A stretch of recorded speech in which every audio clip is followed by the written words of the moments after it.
Yes. Hi, everybody. It's Dr. Magnifico from Jared's Full Vet. I'm here with Dr. Rossi. Hello. And Jen. Hello. And we are very upset and we are ranting because we had a client who we had never seen before bring a dog in who we had never seen before for euthanasia, which we take very, very seriously. I sort of joke about it that I can't undo a euthanasia.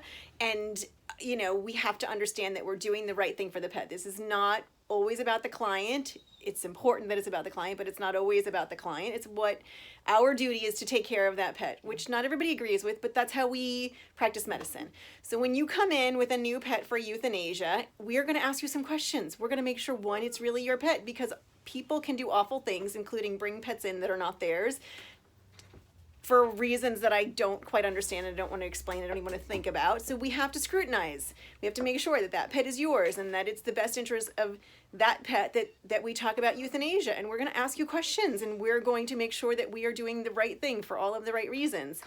We had a client today who got very mad because I think she was feeling like she was being scrutinized. And the minute you are defensive about being scrutinized and euthanasia is the topic, I start to get internally paranoid that maybe there's more questions I should ask and maybe there's something going on and maybe this is not really her pet, because who gets angry? Why would you get angry? We're here trying to help you and your pet, and getting angry means that you're defensive and you've got something to hide. So she stormed off and then she wrote an awful review about us because it was not all about her. And it shouldn't be all about her.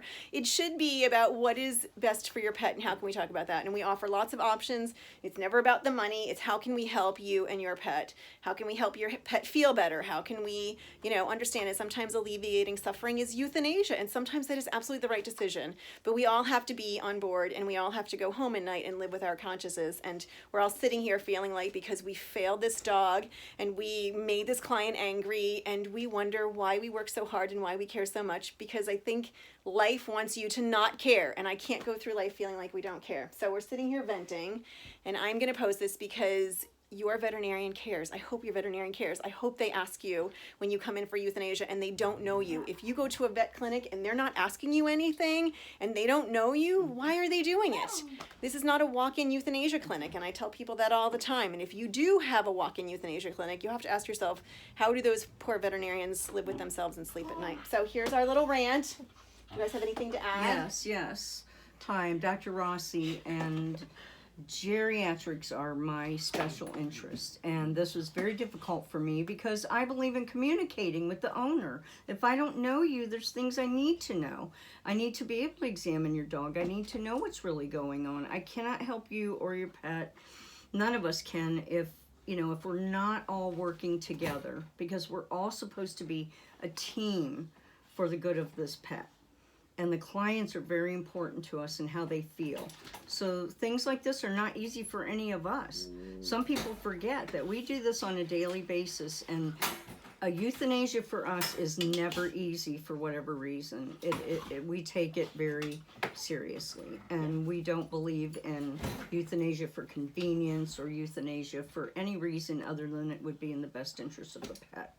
And it's a tough thing to live with. It's very hard. It's very hard. So I really hope that you understand what we're saying. So I'm sitting here talking to Dr. Rossi and telling her I'm glad we got a shitty rating for being good people, and I stand by it. I'm incredibly proud of our 1-star rating because we didn't euthanize a dog that someone came in and demanded us to do. So I'm proud of it. I stand by it and I'm proud of it. We can look at it as we're number 1. So if you are debating euthanasia and you don't know what to do, talk to your vet. We really are here to help. Our job is to end and alleviate suffering. That's it. And if your vet is not taking care of your pet first, then you're at the wrong vet clinic. That's how I feel at this clinic. Do you have anything to add, Jen? No. I don't. Okay. And if all else fails, just make a video and rant. It'll make everything better. And be supportive of each other, because at the end of the day, we all have each other. Yeah. Take care, everybody.